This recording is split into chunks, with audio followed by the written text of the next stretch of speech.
Novembro chega e o mundo todo se veste de azul. E tem um motivo muito sério para isso: a saúde masculina. Hoje, a gente vai detalhar por que o Novembro Azul e principalmente o rastreamento do câncer de próstata são discussões que, olha, literalmente salvam vidas. Ok, vamos começar com este número: 71.730. Isso aí não é só uma estatística fria, não. É a estimativa de quantos novos casos de câncer de próstata devem surgir no Brasil em um único ano. É o tumor maligno mais comum entre os homens por aqui, o que já dá uma boa dimensão do tamanho do desafio que a gente tem pela frente. Agora, olhem só que contraste absurdo. É aqui que está o ponto-chave. Quando o câncer de próstata é pego no comecinho, a chance de sobreviver por pelo menos 5 anos é de praticamente 100%. Quase cura total. Mas, se ele só é descoberto tarde, quando já se espalhou, aí o cenário muda da água para o vinho. O prognóstico fica bem mais complicado. É essa diferença brutal que torna essa conversa tão urgente. Bom, nosso roteiro para os próximos minutos é este aqui. Primeiro, a gente vai entender o que é a campanha, depois, mergulhar na importância de descobrir a doença cedo, vamos falar também sobre o que impede os homens de se cuidarem, explicar como funciona o rastreamento e, por fim, o que fazer daqui para frente. Então vamos lá, começando pelo básico, né? O que é exatamente essa campanha que a gente vê em tudo que é lugar durante o mês de novembro? Olha, o mais importante de entender sobre o Novembro Azul é que o objetivo não é criar pânico. É exatamente o contrário. É espalhar informação de qualidade, sabe? É transformar aquela preocupação que fica no fundo da mente em uma atitude de prevenção, incentivando o diálogo e, claro, o cuidado com a saúde.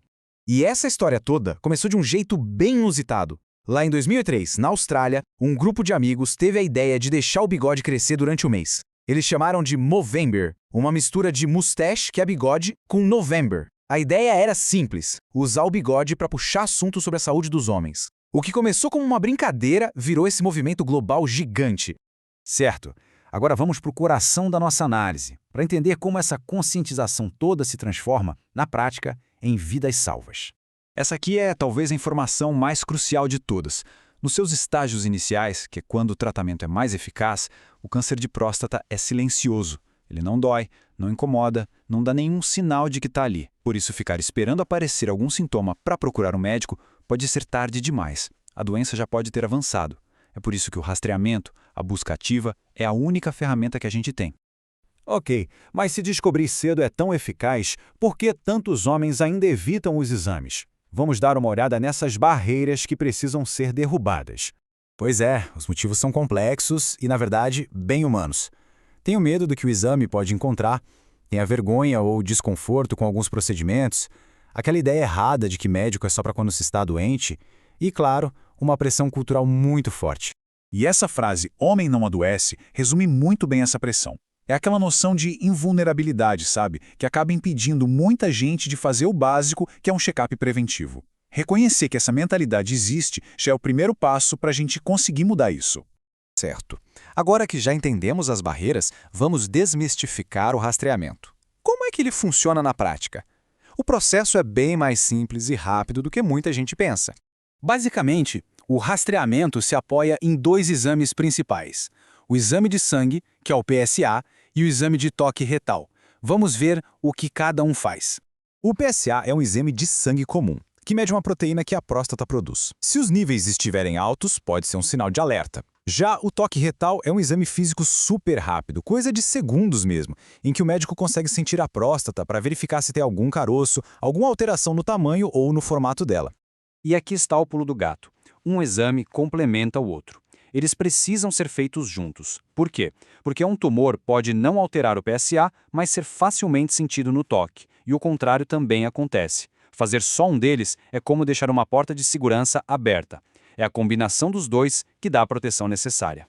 Agora que a gente já entendeu o porquê e o como, vamos falar sobre quem e quando. Afinal, quais são os próximos passos?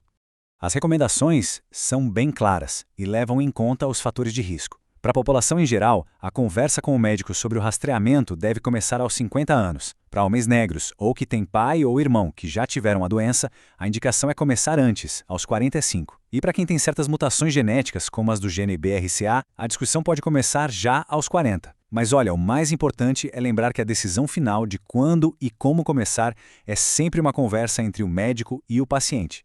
E claro, prevenção não é só exame. Um estilo de vida saudável é um baita aliado.